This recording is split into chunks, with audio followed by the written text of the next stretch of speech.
Hello everybody, welcome back to the channel. Today, Giants have released a blog about the NPCs in FS25.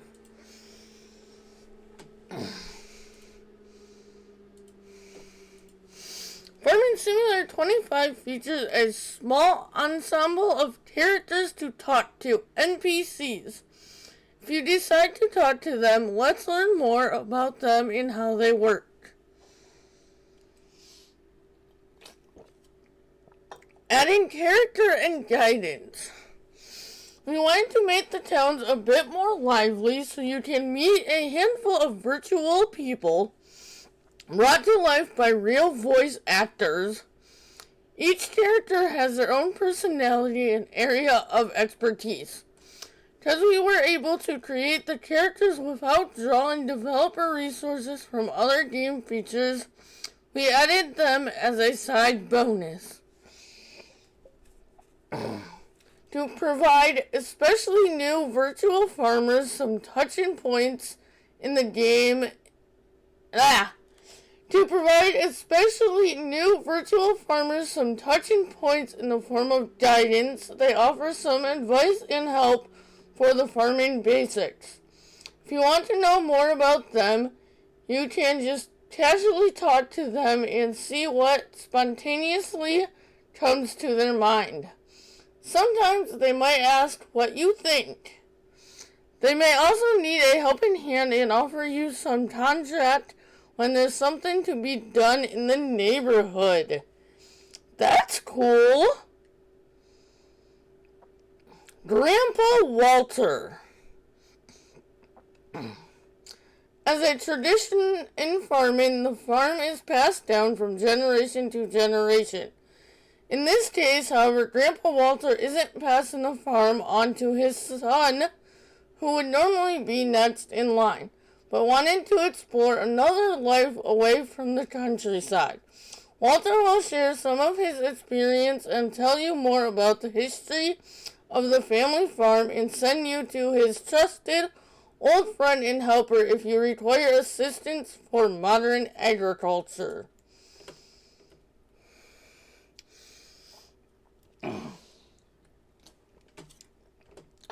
That house looks like worn down over here, and then over here it's like this part it's like white and it looks like run down again over here.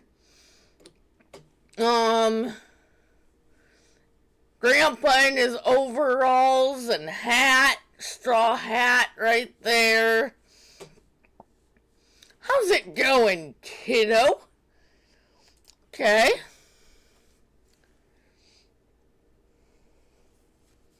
I'm doing this for a while now. Despite all the modernization, there are still farmers sitting on tractors, right?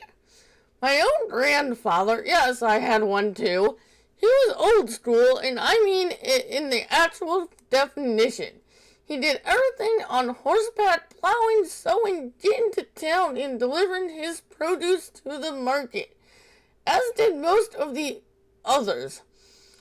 Horses were the backbone of it all. Back then, a significant portion of his farm was about horse breeding and selling strong, healthy mares and stallions to other farmers. Then, tractors became a thing, slowly at first. Then, more and more horses were retired from plowing duty. Helper Ben. Having been the trusted friend of Walter's for more than 30 years, Ben can tell beginners more about the farming basics. How to sow and harvest crops, operate the machines for the various field working steps, and more. He's always near at the starting farm. What's the difference between plowing and cultivators? What types of plows are there? What types of cultivators are there? How and when do I plow? How and when do I cultivate? That's a nice clean house. Walter looks all dressed up nice there. whenever this is back here, I like those wood stacks right there. Let's see. Well, since her grandfather slowed down, he didn't really bother with the latest machines and did a lot of stuff, well, in a old school kind of way. That's probably why he sent you to me. I'm an avid reader of all those agricultural magazines, you know, old but still learning. If you come to me, I can help you make sure everything grows well in the fields. Neighbor David. Neighbor David is not a farmer, but tries to be. He's a beginner. He made some mistakes on the way and will warn. Neighbor David is not a farmer, but tries to be. He's a beginner. He made some mistakes on the way and will warn others not to repeat them. In return, you may tell him that it would be better for him to learn operating a baler instead of operating a hotel with wellness treatments, offering people to sleep on fresh hay, which he heard from others is a thing. Additionally, being from the city, he can explain his perspective on both city life and living in the country, and how he learned to really appreciate farming when he put his hands into the soil himself. He's not as dressed up, doesn't look as knowledgeable. I like that barn back there. That house is pretty cool. Nice to meet you, too. I just moved in. Oh, wait. David, I'm David. Call me Dave if you want to. Don't have to. I'm happy with either. Nice to meet you, too. I just moved in. Wow, you're a chipper fella, aren't you?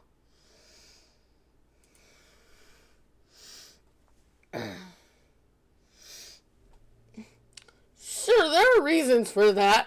Growing practices so we can feed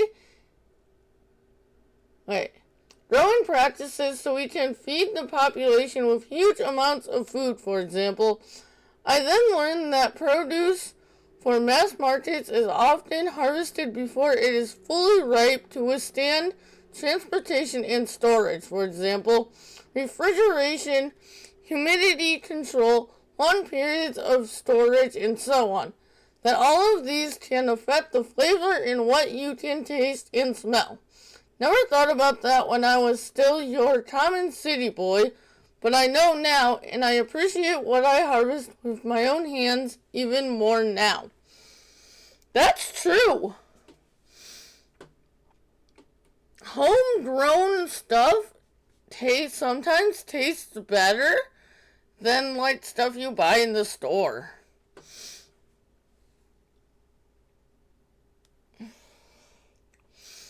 Animal farmer Katie. After traveling the world, Katie came home and took over the animal farm from her family. She is a hands-on person and can explain the basics of livestock farming. If you want to know more about her, she can share some personal stories and anecdotes from her travels. Most of her anecdotes include animals in some way, and some of her stories are just myths she collected here and there. She's not always serious. Ooh, that looks good. Her in her overalls again with that shirt on. Can I help you with something? I need help with animal husbandry. Tell me about yourself. Tell me something interesting. I need to go.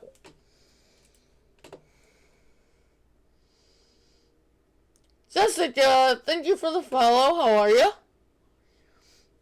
I appreciate it. Aren't you a curious one? When I was reading about medieval farming, I was reminded that I really loved our farm. In the country life surrounded by nature, animals, and livestock. So I changed my major to agricultural sciences and only minored in history. Can't escape your family's legacies sometimes, huh? When I finished college, I traveled the world and worked on farms to see how they were doing things in other countries and cultures.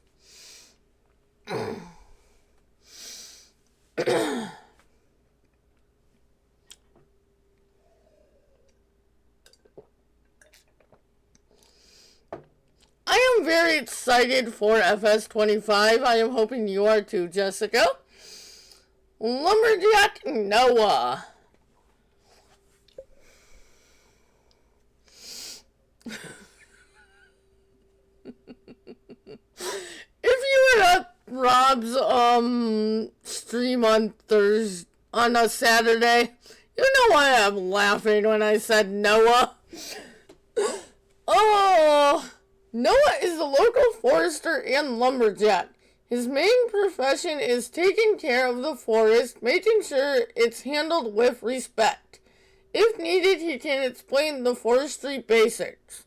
But he prefers to talk more about wood carving, even though his well-crafted objects are usually not as practical as he thinks, and you are free to point out flaws in his designs. Interesting?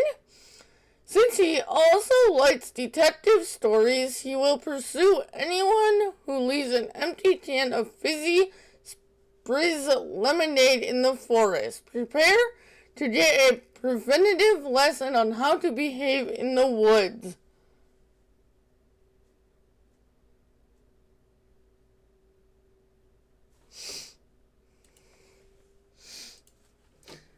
Exclamation mark Rob will give you my good friend Rob's link. You will hear him a lot in streams with me. We do a lot of MP together. This is what some people think of me and my profession. Actually, hold on, let's go here. I love these stacks of wood right here, of lumber. Noah, my hair is red. I like licorice and walking through the woods. I prefer coniferous trees to dichotomous trees. I know it. Tell me more. Interesting introduction. Okay. This is what some people think of me and my profession, and it fills me with emotions on the negative side. It is important to handle any forest with care and respect to leave its overall structure intact. I just wanted to make sure that you know that my job is not to eliminate all the trees around here. We take what we need, we replace it, and we are respectful of the forest and its inhabitants. It also helps David so he can meditate in one of its clearings. He already got a lesson on littering in the woods. I am a bit skeptical, but I believe him when he says that it fell out of his pocket. He says under surveillance nonetheless. Remember, FS25 comes out on November 12th, less than a month away, chat. If you are new or have not, do not forget to follow. I would greatly appreciate that. And also, if you are watching this over on YouTube, do not forget to like, subscribe, and hit that notification bell, and I will see you all later. If you are watching this the day I am streaming it, or the day it goes out on YouTube, which is the 21st of October, 2024, I'll be live on Kick tonight at 8 p.m. Eastern for some ransom. Other than that, see y'all in the next one. I also will have a video going out within the next couple hours on Backcountry over on YouTube. And without further ado, that is going to be it for today. I will see you all later. Thanks again, Jessica, for the follow. I appreciate it.